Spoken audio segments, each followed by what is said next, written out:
Hi, everyone. I'm Mike Gassewitz, CEO of TriCert Financial Group. Welcome to another episode of InFocus. Today, we're going to talk about our energy sector. And joining me is Grayson Waechter, our portfolio manager responsible for this sector. Welcome, Grayson. Thanks, Mike. Always a pleasure. Great to have you on. So, obviously, we've been talking about the U.S. election. Maybe we'll come back to that a little bit in terms of Trump's win, but let's focus in on the energy sector, maybe specifically oil and gas, and talk about, from a business perspective, how is that sector faring? Yeah, absolutely. So the oil and gas sector is something that we like to play. We typically hold international exposure in our clients' portfolios. And we do that typically through three companies, Shell, Exxon, and Chevron. And the key with all three is they're really big, they're large, and they're geographically diversified, basically across the world.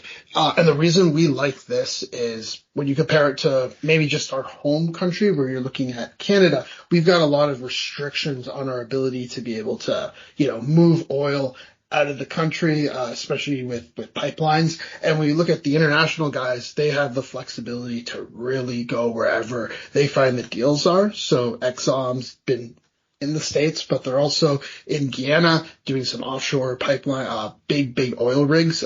You get the same thing with Chevron as well. They're very much diversified across the globe. So anytime you get a government that maybe be a little bit more restrictive, with an energy policy, they have the ability to flex and move their projects abroad to still bring in some value. So, how they've been doing, essentially, and this is, I think, the first time we've brought them up on the podcast. Price of oil is down about year over year, about 13-15%. So their earnings are down as well. But when we look at their underlying cash flows of these companies, essentially this year we've had oil it's about $68 now, but it's been as high as above 80.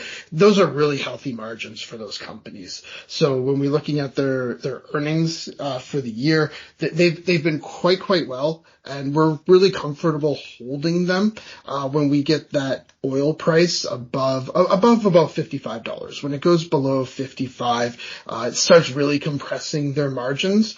We had seen that before, in 2015, a little bit again during COVID. But since then, we've had pretty good oil prices. They have really healthy balance sheets. And the key to what they're all looking to do is really go out there and grow, either through acquisitions, which we've actually seen with Exxon and Chevron, buying a little bit more into the Permian Basin in the States, or also expansion projects as well. And we've seen definitely them investing in some of these more big oil rigs, especially around Africa, which was a little bit surprising, but that's just them going to where they see the opportunities.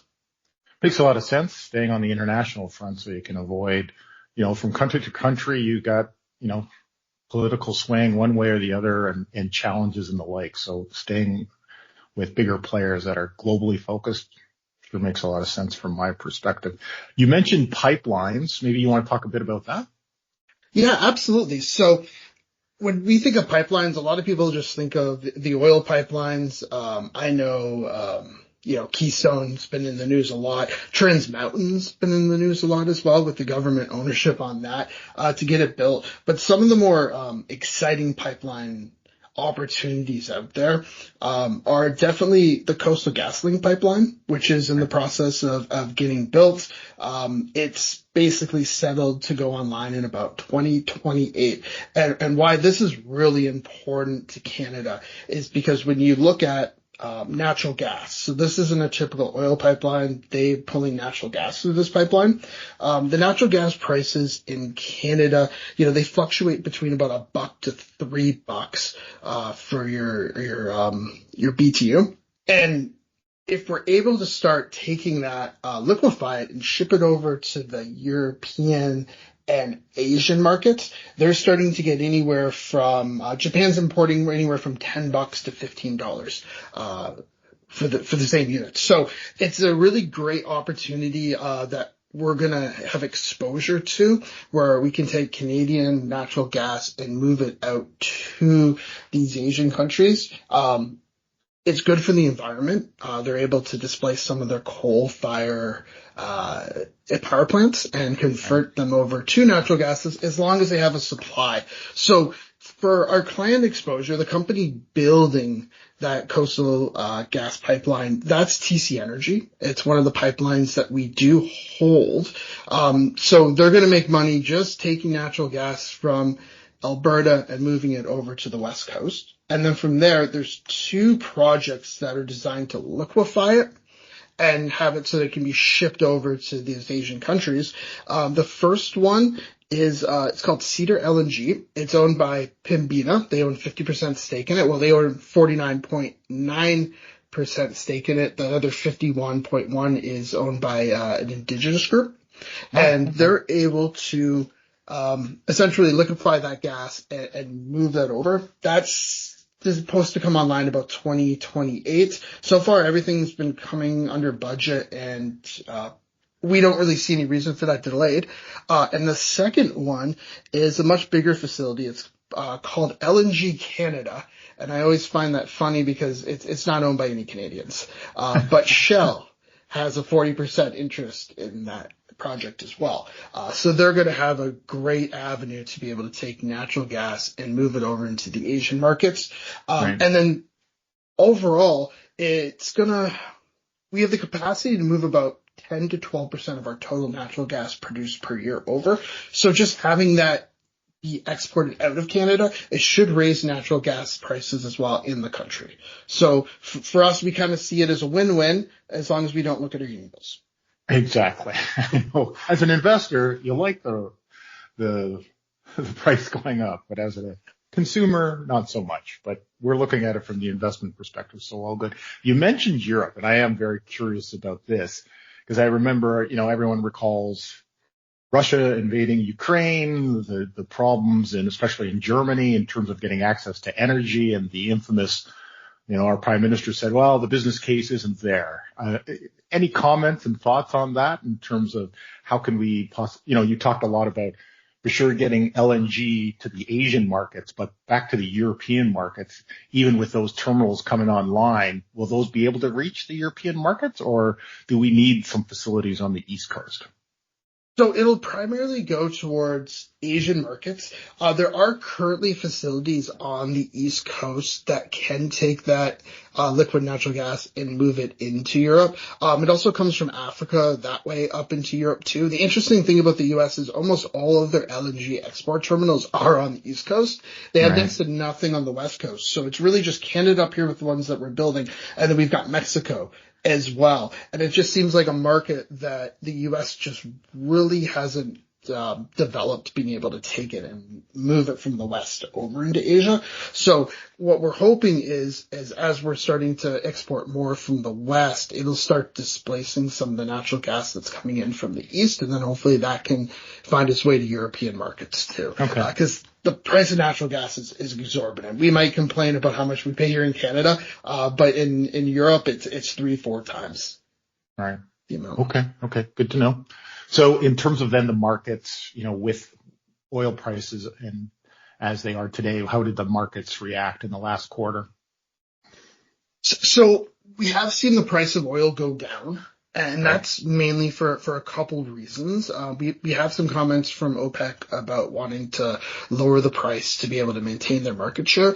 We also have a few things coming out of Libya. So they had about 500,000 barrels disrupted for most of this year. I'm not going to go too much detail into it. The Army got involved, but it looks like there's a plan for those to start coming online the next quarter and then early in 2025. So when we look at the expectation of where these oil prices are going to go, it's pretty much been the way it's been for the last about 3 or 4 years. So the market's in what we call backwardation, which is a really, really nerdy way of just saying if you want to lock in your price of energy, oil, a year from now, you can lock it in at a cheaper price than you can buy it today.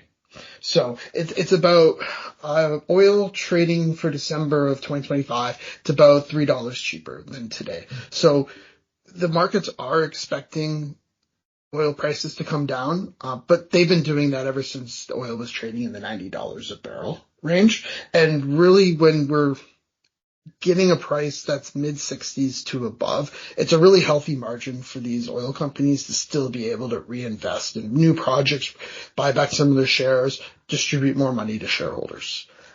It's not till, you get below that $55 mark where people really have to start tightening their belts a little bit. Right. And it's that mark, that we're a little bit, it's the reason why we're not more in Canada, is if we do start getting into that $50 range oil, it starts beating up the Canadian producers' balance sheets a little bit more as well. So we find that the international oil guys, they just have a lower cost that they can make more money at lower prices, and still be able to invest in their companies. So then in terms of their share prices, have they been, tracking the oil price trend, or how have they been doing on the stock exchanges? So on the stock exchanges, the share prices, they're up for the year about, anywhere from 10 to 30%. And that's for the oil producers themselves. And the reason is people are expecting or pricing in lower oil than has actually occurred. So when we see them pricing that in, we're still getting really, really healthy margins. They're able to expand their dividend. They're able to buy back more shares. They're able to go out and purchase and announce new projects, and that's been supporting the price a fair amount. If we look at the pipelines are up about 30 to 45%, and that has a little bit more to do with interest rates being cut. So They have a really healthy dividend yield. When you could get 5% for a 5-year bond ladder, people were kind of looking at that as interest rates start going down. People who want yield with their investments, they start looking to more, traditional utilities, pipelines, things like that can provide them with that income need. And it really drives a good amount of, demand to have investments that can provide a relatively safe, stream of dividends coming in. Okay. Good to hear. So looking forward, and you've touched a lot about this already, but let's bring up Trump now in terms of looking forward. New president stepping into office. Already we're seeing all the appointments being made and the like. Any thoughts as to a Trump presidency and what that may do to the oil and gas sector? Yeah. So Trump will, set policy at the federal level. You'll still have states where all these projects are going through. The term he's used is drill, baby, drill. And that definitely shows that the federal government is going to be supporting, these oil projects and expanding out these oil projects. So you're going to see less resistance at the federal level. And then at the state level, it's really going to be done by a state by state basis. So if you think of things like, Keystone, the federal government can be very, very supportive of it. But if the states start blocking it at a state level, there's a lot of political risk in something like that versus, federal level is going to deal with things like taxation. It's going to deal with, credits, the U.S. investing things, what they're going to do with the strategic reserve, a whole lot of things that they can do to be supportive to the oil and gas industry, as well. So it's really hard to pinpoint one thing, but it's going to be fascinating to see what's happened. I would say all in all, the stocks of that reacted positively to that. Yeah, it's interesting. You brought up Keystone, and we were talking before the show. Yeah, will that suddenly, start coming back to life or not? That'll be interesting to watch. Grayson, great insight. Thank you so much for this. Always a pleasure. Folks, as always, if you have any questions, don't hesitate to reach out to your CPA firm, financial advisor. Don't hesitate to bring any issues up with your TriCert Investment Counsel portfolio manager, and don't hesitate to reach out to myself. Take care.